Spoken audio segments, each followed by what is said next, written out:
Magandang araw mga kaibigan. Bigyan natin ng reaction, opinion itong post ni Dare to Ask.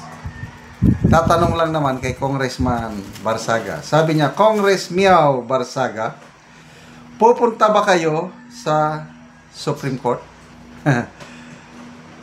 Are you going to the Supreme Court? Tapos ito, pinaliwanag niya yung pangyayari na hindi nasunod yung rules ng Ethics Committee. Parang yung nangyari kay BP Sara na impeachment case na naisampa, hindi nila sinunod yung rules. Kaya nagpunta si BP Sara sa Supreme Court, kaya yun, naibasura. Kaya ito, mayroon bang gagawing aksyon si Congressman Barsaga na idulog sa Supreme Court itong suspension niya for not following the rules itong Kamara? The committee report was only given on the same day, that same afternoon, to the members of the House according to Congressman Leandro Ligarda Libeste. Then, vote right away. Yun. Napanood ko rin yan, yung si Congressman Libeste na dinidepensahan niya si Congressman Barsaga. Hindi siya perfect, sabi niya. Kaya lang, bakit ganito ang nangyari? Para bang okay lang sa iyo yung kasama natin na mayroong aligasyon sa pagnanakaw. Tapos ito lang, nagpo-post lang sa social media, paparusahan niyo, my vote is no. Grabe. May pag-asa pa tayo sa mga Gen Z congressman na ito. Meron pang isang kongresista, Congressman Suntay. Bali, 5 lang ata ang bumoto ng no. All others is yes. Para masuspend si Congressman Barsaga. So, ibinigay. Parang February 5, 2025 na impeachment. Tinawag mga kongresista. Perma, agad. Ayun.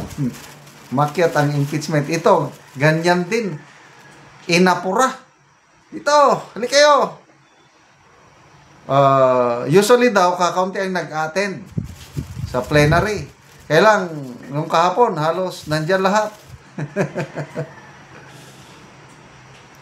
They don't have enough time to read, but did not violate the rules. 2 trials. It seems that it was done easy, like the impeachment of BP Sara, same day. Then killed kayo ng mic, pinatayan ng microphone si Congressman Barsaga habang nagpapaliwanag. But really, can all those who voted yes for the suspension, nabasa nila at na-review yung committee report on the same day? And is it also in the rules? First offense, suspension immediately. Was there a grave abuse? Ito na, tatak. Ito na yung klase ng Congress tayo. Parehas na parehas yung ginawa doon sa impeachment ni Sara, ganito rin. Imposibleng mabasa nila yung committee report. Kasi, ang Ethics Committee nag-recommend. Nag-deliberate sa Ethics Committee, suspend. So, nung pinatawag yung plenary, diyan na, saka lang ibinigay yung committee report. Talagang, to me, inapura. Kaya,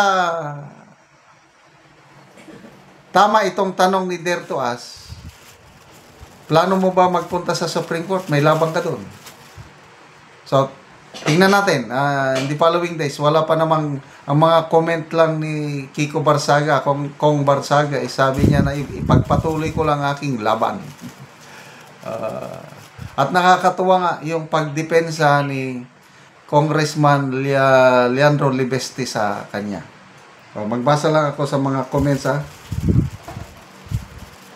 Elizabeth Untalan, group effort for sure na message sa ila and big bonus is waiting. Siguro nga. Meron na naman signing bonus. Or hindi pala sila pumirma. Voting yes, vote bonus. Basta nabasa ko sa isang post, 5 lang yung voted no. Luz Rimando, same lang yan. Yan din mga pipirma sa impeachment ni Sara sa February. Attendance is a must. Speaking of impeachment ni VP Sara, nakikita ko na uusad talaga ang impeachment.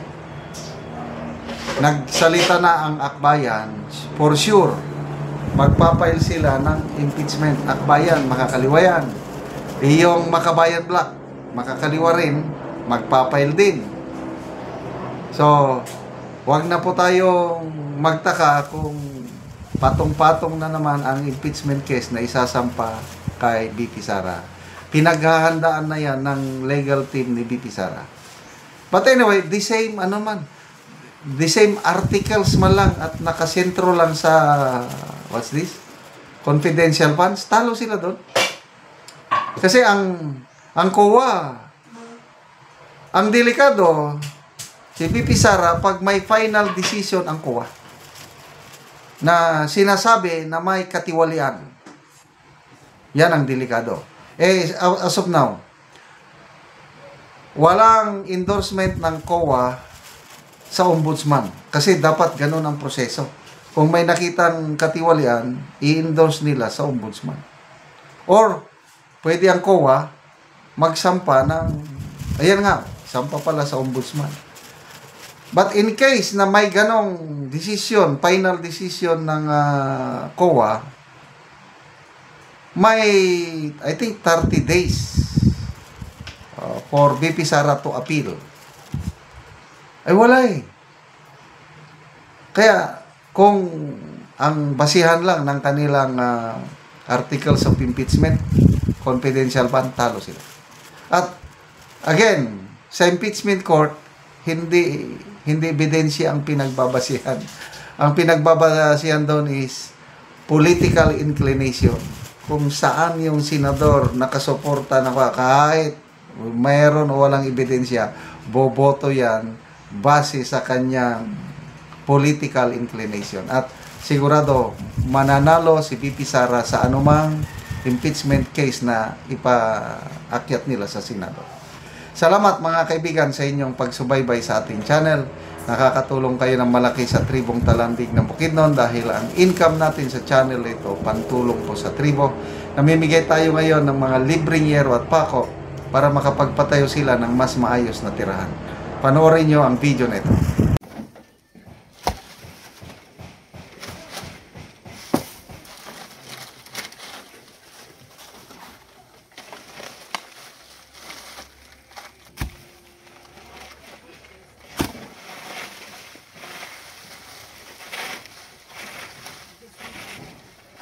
Gabok na gid kayo ang trapal.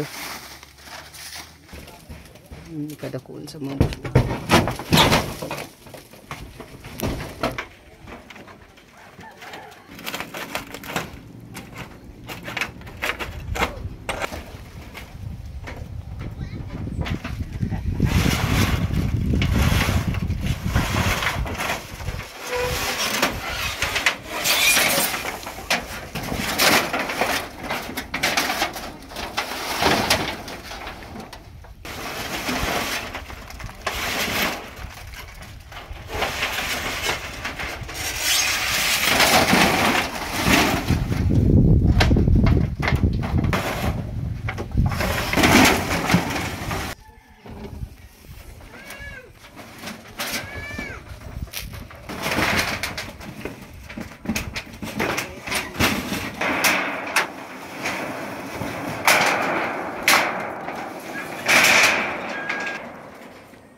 karon naman nagid sa pag-atok maayo nagid nga tan-awon ang balay ni Kuya. Salamat gyud kay nilis na gyud akong atok tungod sa hinabang. Oo. E ug walay hinabang, di gimili sila akong atok. Mm. Salamat kayo sa Ginoo nga ihatagan ko niyo og hinabang, nga panalangin. Mm. Salamat kayo. Sure. Sa nagtabang sa sin, sponsor, Mm. salamat kayo. Oh, salamat kayo po dia.